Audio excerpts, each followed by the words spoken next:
Here, en ek dink in hulle harte self was hulle ook bekommerd, het hulle verlate gevoel,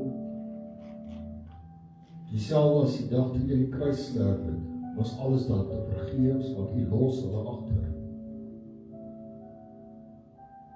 En hier as ons vanaand in daardie disciples se skoene kan staan, en onsself net kan indink die oomblik, wat U uit ons lewe wat gee. Here, want hulle het net op die beloftes gemaak wat U gesê het vir ons Johannes. Dis my voordeliger dat ek weggaan, anders kan die trooster nie na julle toe kom nie. En Here, ek wil vanmorgen vanaand vra dat U vir ons deur U woord sal dra. Dat ons sal besef, dit is nie die kruisiging, die marteling en die opstanding uit die dood wat alleen saak gemaak het, maar dat U gegaan het om ons plek te berei. As 'n toonbeeld van U liefde vir ons, Here. Daarom wil ek vanaand sê, dankie Here, dat ons die voorreg kan hê om saam te kan kom as die kinders. En om die woord te kan sit en vra Here dat U die brood vir ons sal breek vanaand. Tot die eer van die heilige naam. Ons vra dit ons verdien, maar die kosbare naam van Jesus. Amen. Baie dankie, jy kan die plekke inneem.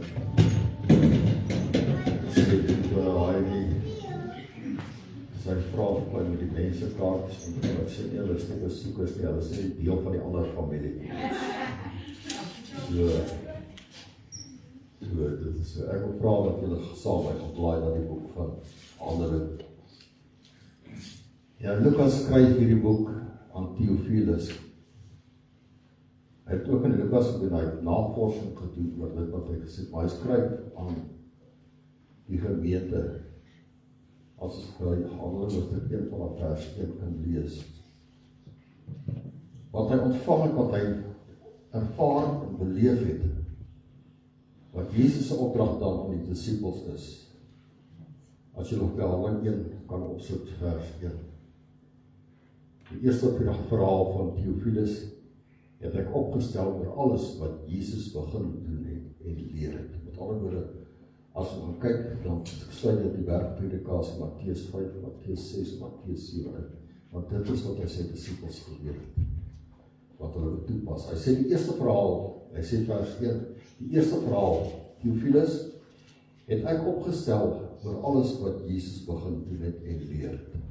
Hy sê vers 2, tot die dag tot hy opgeneem is, nadat hy aan die apostels wat hy uitverkies het, die Heilige Gees bevel gegee het, en hoor wat sê hy het 'n bevel gegee, en ons gaan vanaand gaan dalk kyk na die bevel wat hy gegee het, aan wie hy ook na sy lyde hom lewend vertoon het deur baie kentekens, terwyl hy gedurende die 40 dae aan hulle verskyn het en oor die dinge van die koninkryk van God gespreek het. Hou dit daar vas. As ons Matteus 27 vers 51 gaan lees, dan sal ons sien, nadat Jesus gesterf het en die rots uit die aarde gedeel het, die rots het oopgeskeer en die grafte het oopgegaan en die heilige ontslapenis het opgestaan en hulle het al baie verskyn. En Paulus skryf ook daarvan in Korintiërs, wat hulle dan baie gesê. En nou hoor ons dieselfde wat Lukas dieselfde stelling maak, aan wie hy ook na sy lyde hom lewend vertoon het, deur baie kentekens terwyl hy gedurende die 40 dae aan hulle verskyn het en oor die dinge van die koninkryk van God gepreek het. Wat het hy gepreek? Die koninkryk van God het hy gepreek. Hy het niks anders gedoen.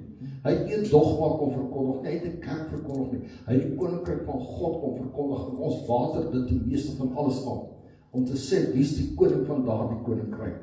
En as ons vanaand weet wie is die koning van die koninkryk, as ons uitstap, dan ons al 'n entjie gevorder. Hy sê vers 3, hy sê aan vers 4.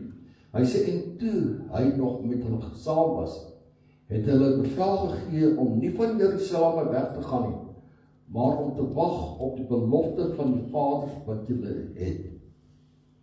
Hy het gesê, van my gehoor het. Met al die beloftes van julle vir die Vader, wat julle van my gehoor het. En wat is daar die beloftes? Ons gaan daarna kyk, hy sê vers 5. Hy sê, want Johannes het wel met water gedoop, maar julle sal met die Heilige Gees gedoop word. Nie lank na hierdie dag nie. Hy sê vers 6, Die wat by mekaar gekom het, vra hom toe en sê, Here, gaan U in hierdie tyd die koninkryk vir Israel weer oprig? En dan kom hy sê, en hy antwoord hulle, dit kom julle nie toe om die tye of geleenthede te weet nie. Want dit het niks betrekking tot hulle nie. Want die Vader deur sy eie mag bepaal het. Met ander woorde bepaal julle by die koninkryk wat ek wil sê. Maar julle sal krag ontvang wanneer die Heilige Gees oor julle kom. En julle sal my getuienis wees in Jerusalem, sowel as in Judea en in Samaria. Nou Sondag as die Here met die leeuwspaar gaan ek 'n bietjie praat oor Samaria, die geval van Samaria. Hoekom maak hy melding van Samaria? En ek en my vrou praat in die week, hoekom het hy nie Galilea genoem nie?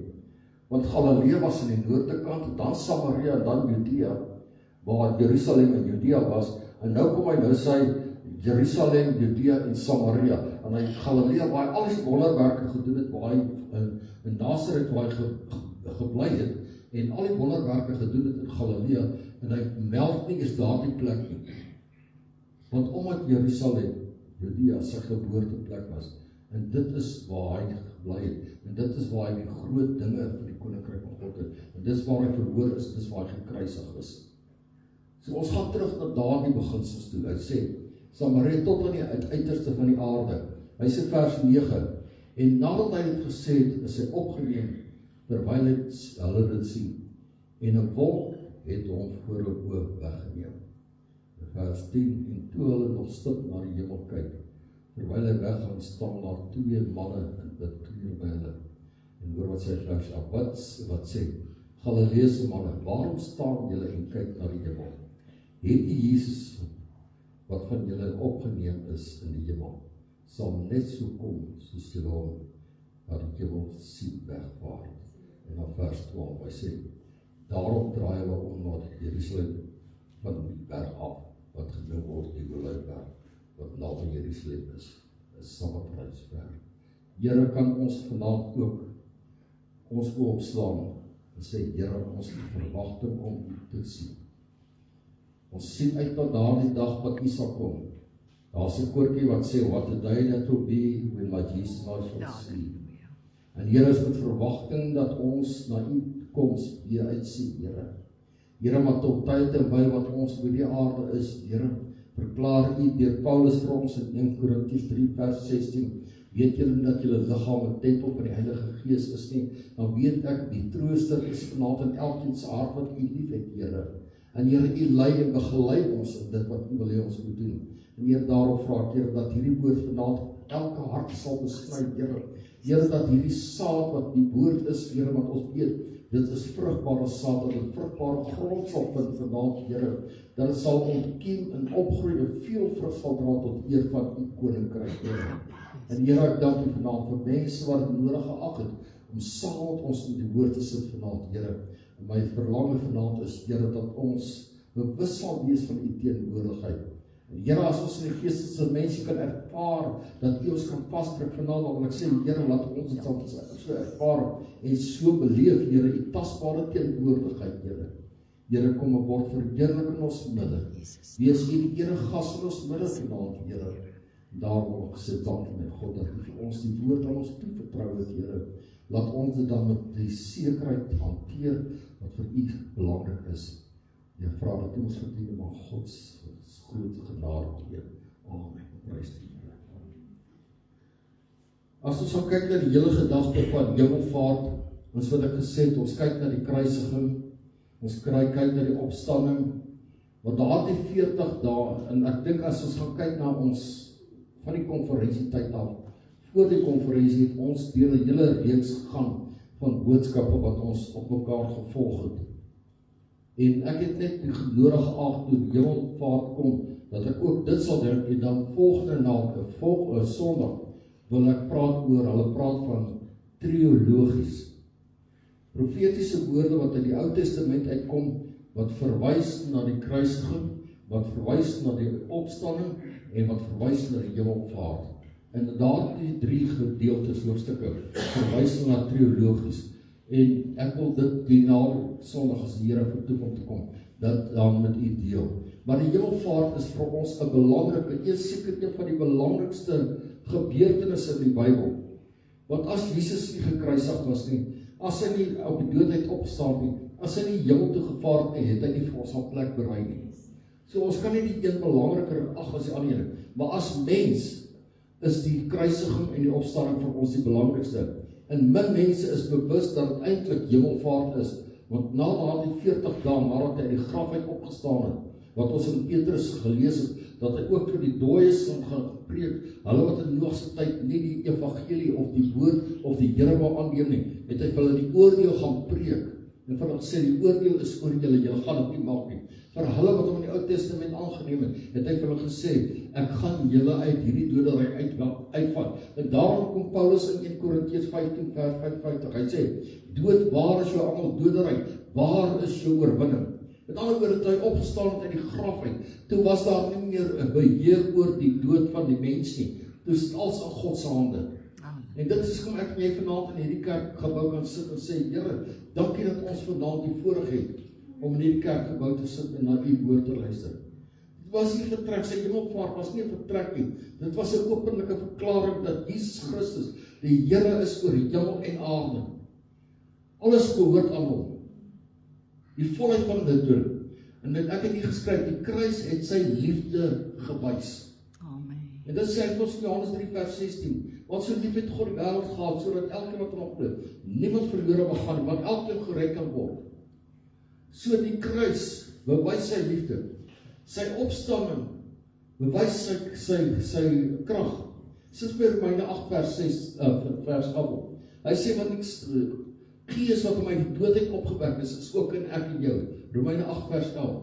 Hy sê, en as die Gees van hom wat Jesus uit die dode opgewek het, in julle woon, dan sal hy wat Christus uit die doodheid opgewek het, ook julle sterflike liggaam lewend maak deur sy Gees wat in julle woon. Amen. So elkeen wat hier sit vanaand, het 'n lewendmakende Gees in jou. En dit is wat Paulus kan sê in Korintiërs 3 vers 16 en 1 Korintiërs 6 vers 19. Dat weet jy nie dat jou liggaam is 'n tempel nie. Want as 'n lewendige Gees wat in jou is. Die vraag is net, is ek en jy onderwerp ons aan dit wat die Heilige Gees vir ons sê en doen?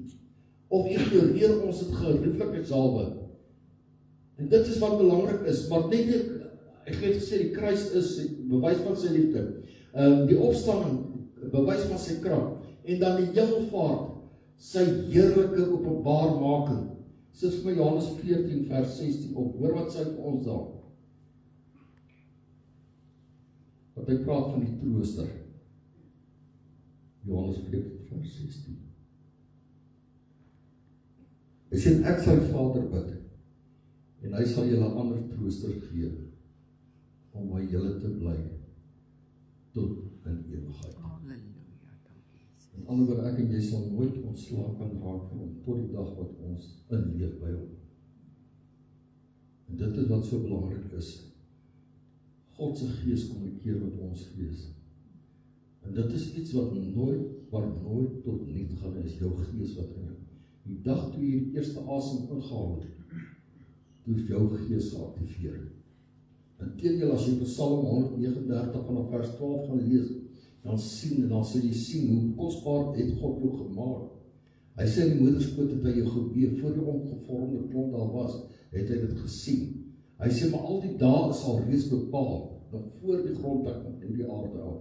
So voor die grondlegging van hierdie aarde af, was God reeds bewus dat elkeen van ons hier gaan sit vanaand en hierdie geleentheid gaan vier. Hy sê, Here, dankie dat u opgestaan, maar Here, nog meer dankbaar dat u gaan op ons plek te berei het. Die mense verstaan die kruis. Ons verstaan die opstanding. Maar die hemelvaart is vir ons iets abstrakt. Dit is nie iets wat ons gedagte kan rondom kry nie. As ons dink daaraan, dan moet dit vir ons amper iets wees soos 'n storie, 'n verhaal wat ons wil lees.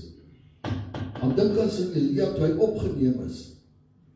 Dan wil ons daardie gedagte hê, want dit is nie dieselfde nie. Tog lê daar diep betekenis in dit wat die Here vir ons gee. Toe Jesus opgevaar het, en daar iets in die hemel gebeur.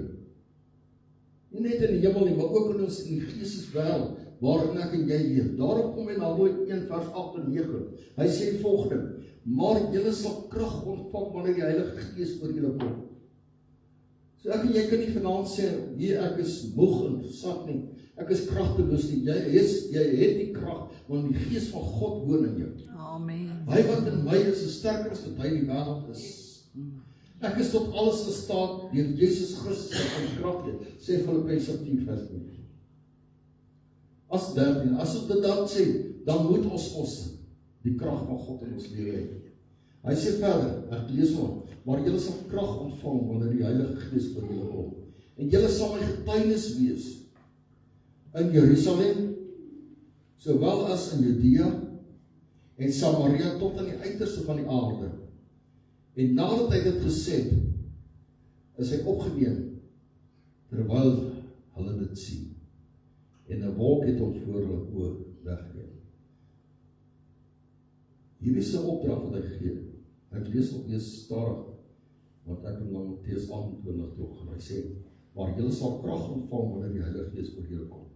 En julle sal my getuienis wees in Jerusalem, sowel as julle Judea en Samaria tot aan die uiterste van die aarde. Hy sê, julle sal krag ontvang, julle sal my getuienis wees. Waar maak hy in Matteus 28 sit op vers 19? Matteus 28 vers 19 sit op my op. Wat sê hy ons, gaan dan julle en maak disippels van alle nasies. Hy sê, disippels van alle nasies, en doop in die naam van die Vader, die Seun en die Gees, en leer hulle om alles te onderhou wat ek julle beveel het. Dieselfde wat hy gedoen het in Matteus 9 vers 36. Hy sê die oes is groot, maar die arbeiders is min. Ja. Dan sê hy, bid die Here van die oes dat hy die arbeiders kan uitstuur. Met ander woorde wat hy vanaand vir ons sê, ons is hier, ons is vol met die Gees van God, maar ons moet die getuienis wees dat ons gevul is met die Gees van God. En vir mense daar buite gaan vertel van die reddingskrag wat daarin is, in sy opstanding is. En dit is juist daardie opstandingskrag waarin ek en jy moet beweeg. Nie ons eie vermoë nie, nie ons eie kennis nie, nie ons eie intellek nie, nie ons welvertale nie, maar die vermoë om God se opdrag te verstaan en te ken. Daarom sê in Jesaja 55 vers 3 die B-gedeelte, luister en jou siel sal bly lewe. Amen. Want ek wil 'n ewige verbond met jou sluit. Met ander woorde, God wil nie net ons sê ons moet hom ken nie. Hy wil 'n verbond, hy wil 'n verhouding, intieme verhouding met ek en jou hê. En daarom sê hy gaan wag in Jerusalem. En julle sal my getuie in Jerusalem wees, Juda en Samaria en die hele wêreld. Dan maar gee hy vir ons 'n opdrag. Gaan dan julle en maak disippels. Hy sê nadat hy dit gesê het, is hy opgeneem. Terwyl hulle dit sien en 'n wolk het hom voor hulle oë weggeneem. Let mooi, hulle het hom gesien. Dit was nie 'n droom wat hulle ervaar het nie. Dit was nie 'n simboliek wat hulle beleef het nie. Dit was 'n realiteit, dit was werklikheid. Hulle het gestaan en hulle was verbaas en dis kom ek vanaand staan en ek sit myself in hulle posisie en ek dink, Here, maar hoe het hierdie manne gevoel wat die hele tyd met u gewandel het? En hulle sien daar gaan nie. Na die opstanding, nadat u op uitgekom het uit die graf uit, het hy al verskeie mense verskyn, hulle het geweet. En gaan lees maar Lukas, toe hy aan die mense verskyn het, die Emmausgangers verskyn het. Toe het hom nie herken nie, tot hy die brood gebreek en gedank het. Toe besef hulle, maar dit is Jesus wat uit die graf uit opgestaan het. Maar hier sien hulle, hier gaan ek weg. En dan vra hy, sê hy vir hulle, dis beter dat ek gaan, want anders kan ek net die trooster vir julle stuur nie. Die disciples het letterlik gesien hoe Jesus opgevaar het. Dieselfde Jesus wat saam met hulle geëet het, dieselfde Jesus wat saam met hulle geloop het, dieselfde Jesus wat 5000 mense gevoed het met visse brode, hierdie selfde Jesus wat water en wyn verander het, hierdie selfde Jesus wat Lazarus uit die dood uit opgewek het, hierdie selfde Jesus wat die dooie laat, die blinde laat sien en die krepele laat loop, dieselfde Jesus wat Jairus se dogtertjie gesond gemaak het, hierdie selfde Jesus wat al hierdie wonderwerke gedoen het, hierdie selfde Jesus wat gekruisig is en wat opgestaan het, nou verdwyn hy voor hulle oë. Hierdie selfde Jesus wat op die bergpredikasie Matteus hy wat ons doen, hy begin die bergpredikasie, nadat hy gaan sit het hy sy mond geopen en hulle geleer en gesê, salig is die En hy begin met sy saligprediking in hoofstuk 5, hoofstuk 6 en hoofstuk 7, om sy disippels toe te rus alvorens hulle kan uitgaan in dienswerk te gaan doen vir in die samelewing. En nou is die ervaring, nou los hy ons alleen. Wat nou? Wat nou? Dit is eintlik eenvoudig. Enige een van ons wat hier sit, waar jy in 'n werksituasie is, het opleiding gekry vir 'n werk. En solank jy daai opleiding gekry het, het hulle jou goed, hulle noem dit 'n coach. En jy het gedemonstreer of jy bevoegd is om te doen. En as jy bevoegd is, het hulle jou sê, okay, jy's competent om dit te doen. En dan stuur hulle jou om dit alleen te gaan doen. Hoekom? Het die kennis bekom. En dit is wat hier gebeur het, hulle die kennis bekom. Maar hy sê, as ek vir julle, dis voordeliger dat ek nou gaan, sodat ek die trooster kan stuur vir julle. So die disippels het gesien hoe hy opkom. En hulle het geweet, daar moet iets anders te wees vir hulle. Jesus het van die hemel afgekom, aarde toe, maar hy moes weer teruggaan, want hy kon kom om die verlossingswerk te voltooi vir ons sonde en ons oortreding wat ons gepleeg het. In die tyd van een wat geplaas het. Nou keer hy terug as oorwinnaar. In Johannes 17 vers 5 sê hy, en nou Vader, verheerlik my by u self, met die heerlikheid wat ek by u gehad het, toe, voordat die wêreld was, met ander woord, voordat die hemel en aarde geskep het, was hy in die hemel en hy sy heerlikheid daar ervaar. En hy het van daar die heerlikheid af teruggekom, en dit is wat hy toegedoen het. Hy het van daar die heerlikheid afgekom, en hy het waarlik mens geword, die gedaante van 'n mens, want hy sê ons in Johannes 1, vers 1. In die begin was die woord, en die woord was by God, en die woord was God. Vers 14 sê, en hierdie woord het vlees geword en onder ons kom woon. So hy het menslike liggaam geneem, en hy het onder ons kom woon, vir wat? Om ons sondes op hom te kan dra op Golgotha. So hy sy hemelse koninkryk verlaat om neer te kom. En ek dink Pastor Adrian het by tyd so 'n paar jaar terug gesê, hy het homself, en ek kan nie al mooi al woorde onthou nie, maar hy het homself in tyd ingepas om by ons aan te pas. Hierdie groot magtige God, wat sonder tyd is, wat nie in tyd bestaan het, waar 'n tyd geen sins invloed het nie, het homself binne in 'n tydruimte ingebring, sodat hy met ek en jou kan kommunikeer. En dit is so, daai beloftes het ons 700 jaar voordat Jesus gebore is, was al 'n belofte in Jesaja vir ons gegee. En ek wil hê sit vir my Jesaja 7 vers 14 op. Die messiaanse ryk wat hy kan praat, as jy gaan lees. Hy sê vir ons in Matteus 1 vers 23, hy sê, jy sal 'n seun baar, en jy moet hom Immanuel noem, as dit vertaal word, God met ons. Maar kom, daai belofte van Matteus 1 vers 23, kom al reeds hierso. En daar kan jy sien, hy verwys na Matteus 1 vers 23. Daarom sal die Here self aan julle 'n teken gee. En kyk, die maagd sal swanger word en 'n seun baar en hom Immanuel doen. Sit vir ons Matteus 1 vers 23 op.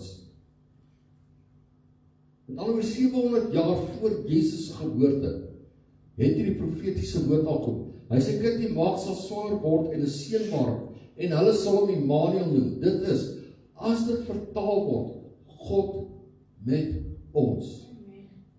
So as die Heilige Gees in jou woon vanaand, dan is dit God met ons. Amen. So ons het nie nodig om rond te hardloop, om onsself op te hef nie. Ons moet net doen wat God vir ons sê ons moet doen van. Sit vir Jesaja 9 vers 5 op.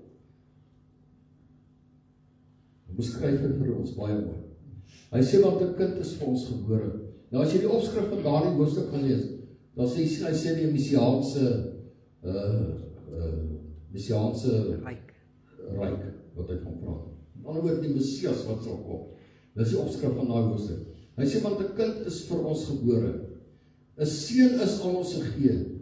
En die heerskappy is ons skouer, en hy word genoem wonderbare Raad van sterk God, ewige Vader en vredevors. Dit is wie ek en jy aanbid. Die man God met ons. Alhoewel hy in 'n krib gebore was, het hy as mens groot geword. Hy het honger gehad, hy het moeg geword, hy het pyn ervaar soos ek en jy dit gehad het.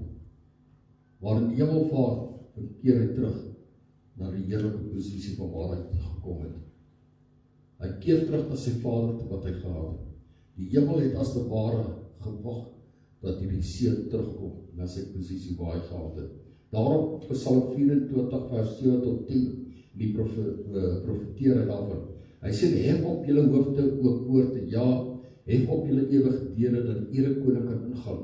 Hy sê, wie is toch die erekoning, die Here sterk en geweldig, die Here geweldig in die stryd, hef op julle hoofde oop poorte, ja, hef op die ewige deure, dat die erekoning kan ingaan. Wie is dan toch die erekoning?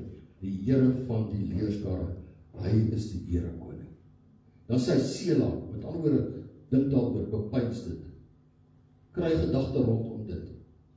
Met ander woorde, toe hy daardie oorwinning kom, het sy opgeneem, en die hemel het 'n verwagting gehad dat hy sy plek weer gaan inneem. Dit sag die hemelse poorte opgegaan het, sodat hy weer sy plek bring.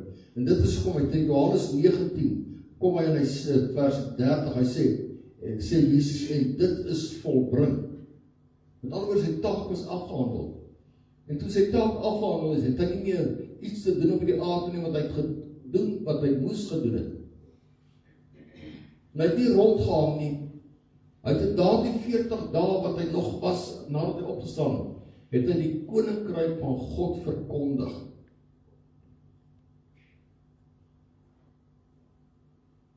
Nou as ek lelik wil wees vanaand, wie van ons het hierdie week wat verby is, goeie nuus aan mense gedeel ten opsigte van die koninkryk van God?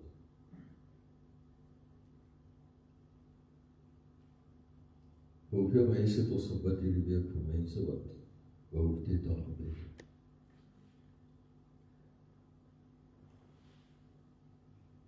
Die hemelvaart bevestig dat 'n volmaakte offer aan die kruis gesterf het, die lam sonder gebrek. In die Ou Testament het die hoofpriester eenmaal per jaar die heilige allerheiligste ingegaan. Maar Jesus het as ewige hoofpriester die hemelse heiligdom ingegaan, omdat hy volmaak was. Hy sê in Hebreërs 9 vers 24, want Christus het nie ingegaan in die heiligdom met hande gemaak nie. 'n teebeeld van die ware nie.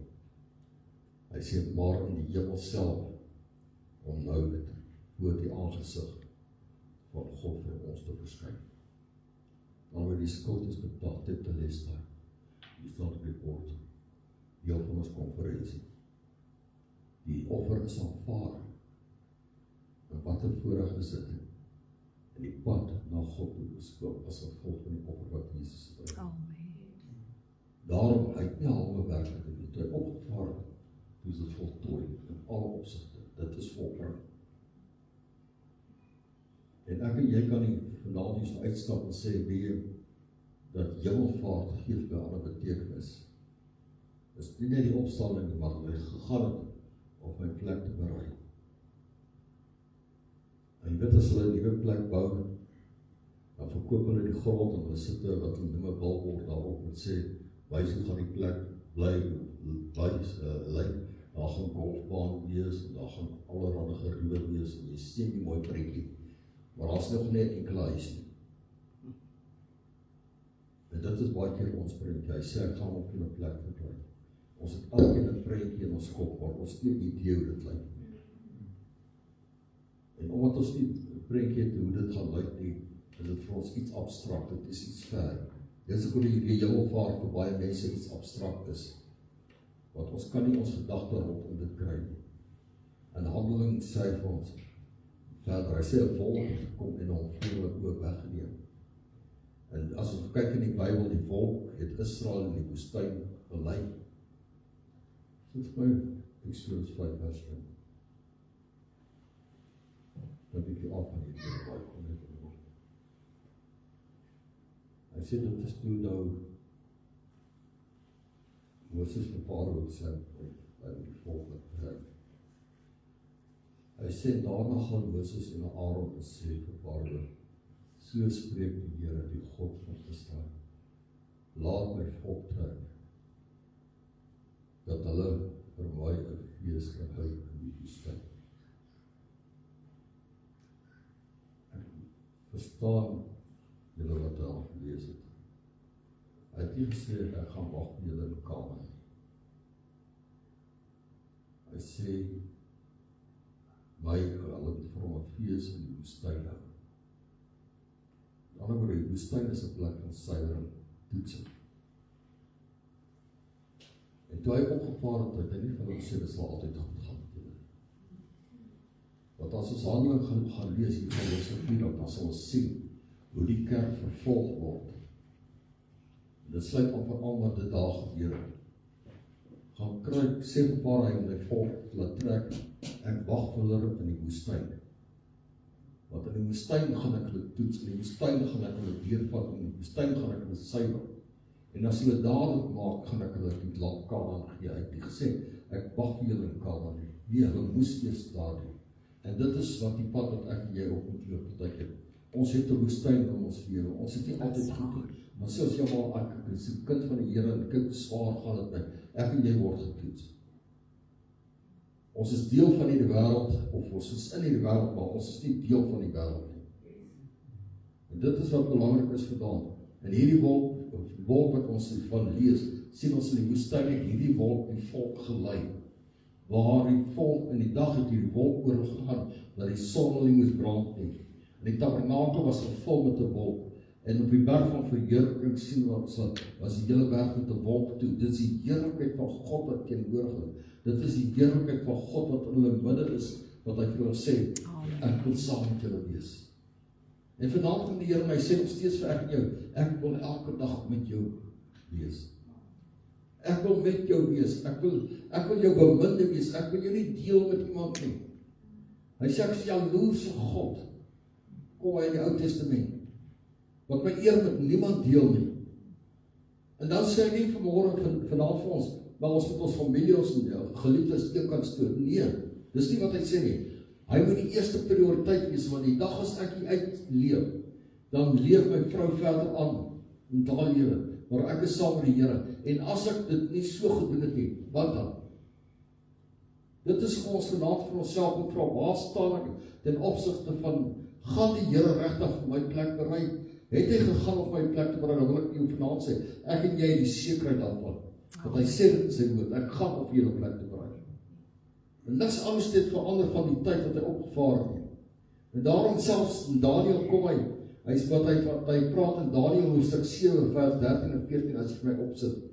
Hy sê ek het gesien in die naggesigte en kyk met die wolke van die hemel het een gekom soos die seun van die mens. Met ander woorde, hy sien Jesus in daardie wolke. En dit is hierdie was so 500 tussen 500 en 600 jaar voor Jesus se geboorte. Hy het gesê hemelvaart. Hy sê ek het gesien in die naggesig en kyk met die wolke van die hemel het een gekom soos die seun van 'n mens. En hy het gekom tot op die oue van daar en hulle het hom nader gebring voor hom. Met ander woorde, Daniël sien profeties, kyk hy na hierdie hemelvaart geleentheid en hy verklaar dit in hoofstuk 7 vir ons. Met ander woorde, die Here het ons bewus gemaak van die Ou Testament regdeur tot in die Nuwe Testament, van sy kom, sy wederkoms, sy kruisiging, sy geboorte, alles.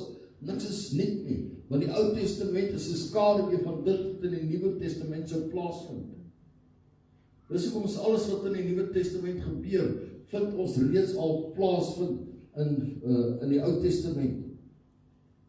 En die mooi woord wat hulle daarvan gebruik, praat is tipologie wat hulle van praat. Toe Jesus opgevaar het, het die disippels bly staan en kyk.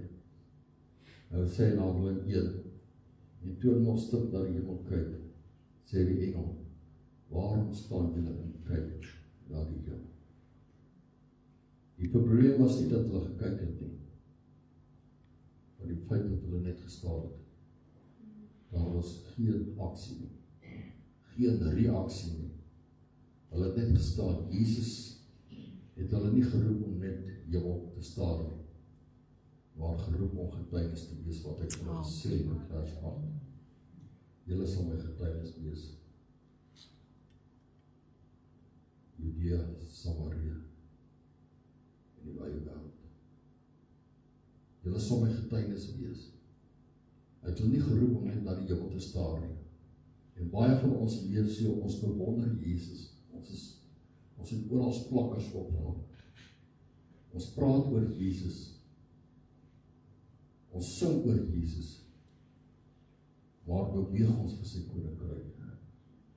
Staan ons op en staan vir die saak van God se koninkryk.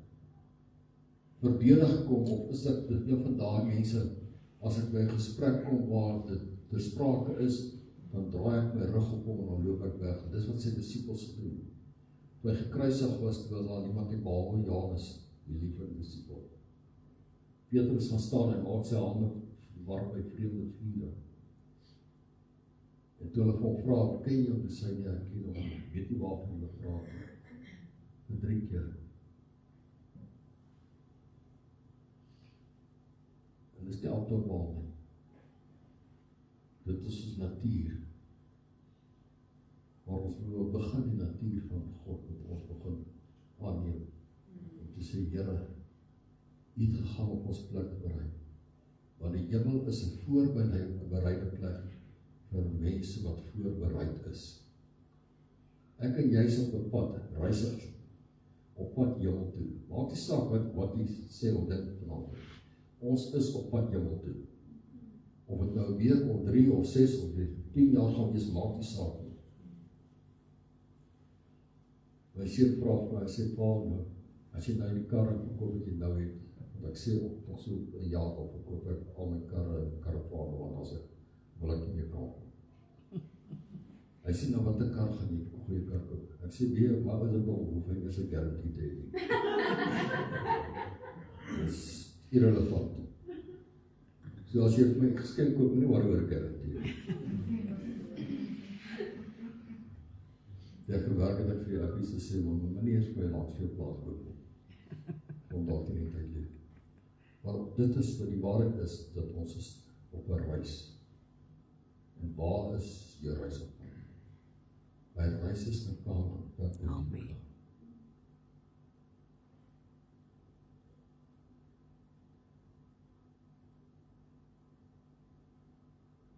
Hoe wil jy met my saam gaan?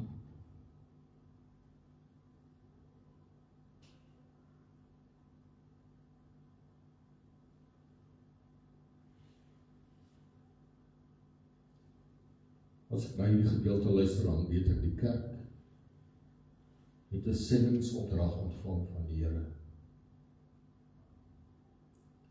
Hy sê, julle sal my getuienis wees in Handelinge 1 vers 8. In Matteus 9 vers 35 sê hy, die oes is groot, maar die arbeiders is min. Bid dan die Here van die oes, met ander woorde, dit is sy oes, ek en jy is nie die arbeiders, dat hy die arbeiders mag uitstuur. Matteus 28 vers 19 het ek vir julle gelees.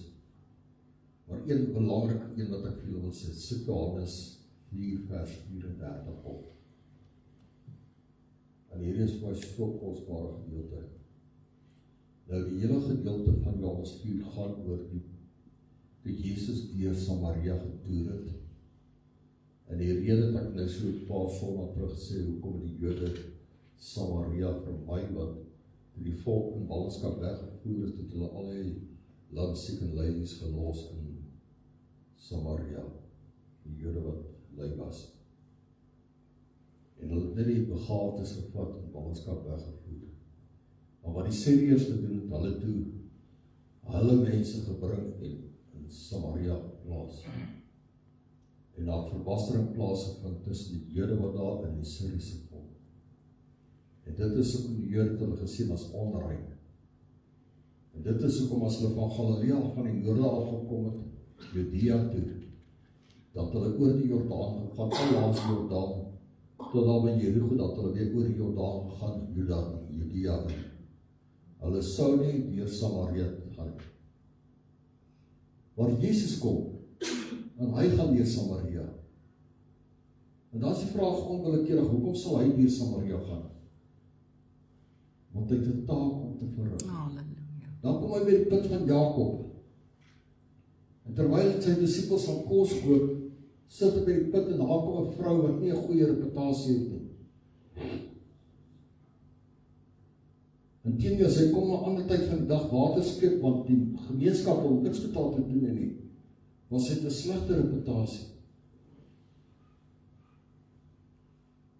En hy vra water en hy sê, vrou, hoe is dit dat jy wat 'n Jood is met my praat as Samaritaan?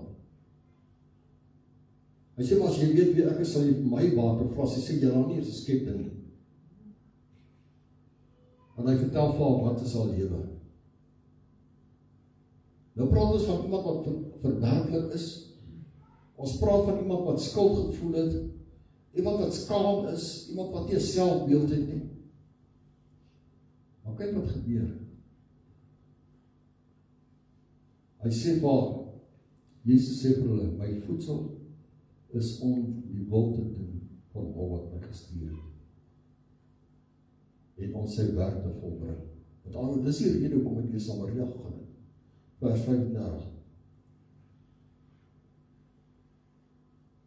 Hy sê julle nie, dit is nog 4 maande, dan kom die woes nie.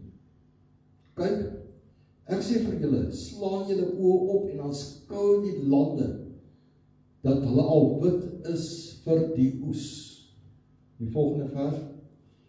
En hy wat maai, ontvang loon, en hy vergader vrug vir die ewige lewe, sodat die saaier en die maaier saam bly kan wees. Met ander woorde, hier kom hierdie vrou, wat 'n slegte reputasie het. En Jesus sê vir haar, hierso, die oes is ryk, daar is mense. So hy gebruik hierdie vrou wat glad nie aansien het nie. En as jy verder gaan lees, dan sien, toe hierdie vrou stad toe gaan, en sy sê, kom kyk aan man wat my alles vertel van my. Toe die hele stad afgekom, om na hierdie man, Jesus, te luister, en die hele stad kom tot bekering as gevolg van 'n vrou met 'n slegte reputasie, wat 'n kragtige woord geweet, naamlik die woord van God verkondig het. En dis wat die Here vanmôre vanaf ek jou wil sê. Hy sê vir sy disippels, eintlik vir Jesaja, ek sal die woorde in jou mond los, ek sal jou lippe raak met 'n kolk van die altaar. Moenie bekommerd wees oor wat jy sal sê nie. As jy die woord in jou hart gedeponeer het, sal ek dit na vore bring op die regte geleentheid vir die regte mense. Julle sal my getuienis wees. Jesus het nie net hemel toe gegaan, te gesit in die regterhand van God nie. Markus 16 vers 19 sê, hy het opgeneem in die hemel en hy het gaan sit in die regterhand. Met ander woorde, dit beteken, sy taak is afgehandel, dit is volbring. Daar is niks meer uitstaande nie, sy werk is afgehandel. Die posisie bevestig dat hy koning is, en dat die heerskappy wat hy voer, met ander woorde, as 'n koning van die oorlog al teruggekom het, het hy op sy troon gaan sit, hy het nie gestaan het. Die probleem as 'n koning gestaan het, ek weet jy is moeilikheid. Maar die oomblik as die koning op sy stoel sit en hy nooi jou in, dan weet jy, hy het getriomfeer oor dit wat vir hulle bedreiging was. En dit is wat die Here vir ons leer uit hierdie skrif uit. Hy is die Here wat heers oor alles. Daarom sê vir ons Efesiërs 1:21. Hy sê, hy is bo alle owerhede en magte en kragte, heerskappy en elke naam wat genoem word, al leer in die hele wêreld nie, maar ook in die toekomstige. Met ander woorde, hy is die owerheid van alles. Maar hoor wat sê vir ons verder in Filippense 2 vers 9 tot 11. Hy sê, daarom het God hom ook 'n uitermate verhoog en hom 'n naam gegee bo elke naam, sodat niemand in die naam van Jesus sodat in die naam van Jesus sou buig elke knie van die wat in die hemel is en van op die aarde en wat onder die aarde is, en elke tong sou bely dat Jesus Christus die Here is tot heerlikheid van die Vader. Met ander woorde, elke knie sal buig, elke tong sal bely dat hy die Here Jesus Christus is tot eer van God, sê ons op Filippense 2. Daar is geen ander naam vir iemand anders te gee, vir niemand anders as vir hom nie. En dit is daardie naam waarvoor die vyand sidder en waarvoor die vyand bang is. Ek wil Markus 1, hoop ek kry hom gou hierso. Net vir julle 'n idee gee van kan Markus 1 weet ek, maar kan my nie die spesifieke vers onthou nie.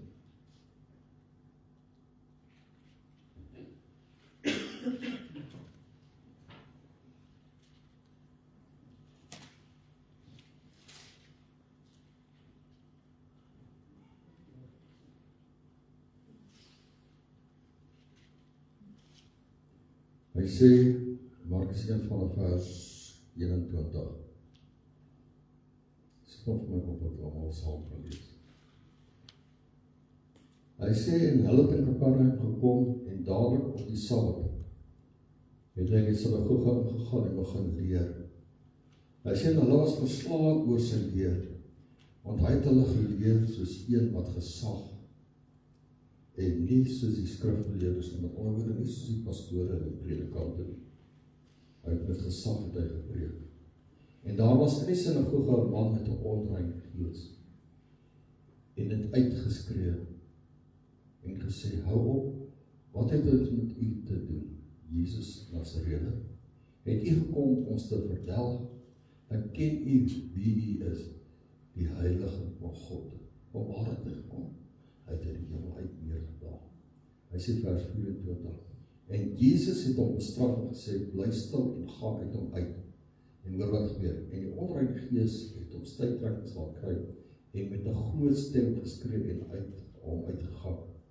En hoor sê, en almal was verbaas, sodat hulle onder mekaar vra en sê, wat is dit? Watter nuwe leer is dit, dat hy met gesag ook aan die onreine geeste bevel gee, en hulle hom gehoorsaam kan gee. Wat sê Filippense 2 vers 9 tot 11? Elke knie sal buig voor hom, dat bo die aarde, op die aarde en onder die aarde, en om die erkenning gee dat hy God, die Here Jesus Christus is tot eer van die Here. Hy sê die volgende vers, hy sê, en die gerugte aangaande hom, is dadelik versprei in die hele omtrek van Galilea. Dit is die krag wat in jou is. Dit is die krag wat in my is vanaand. En dit is, kom hy sê, ek stuur vir julle die trooster. Wat 'n magtige God aanbid en dien ek jy. Johannes 14 vers 2 en 3 sê, in die huis van my Vader is daar baie wonings. Ek gaan om vir julle plek te berei. Wie wil nie saam gaan nie? Wie wil nie saam? Wie wil hierso bly? Wie wil met hierdie aarde met sy ellende aangaan? Die engele het gesê,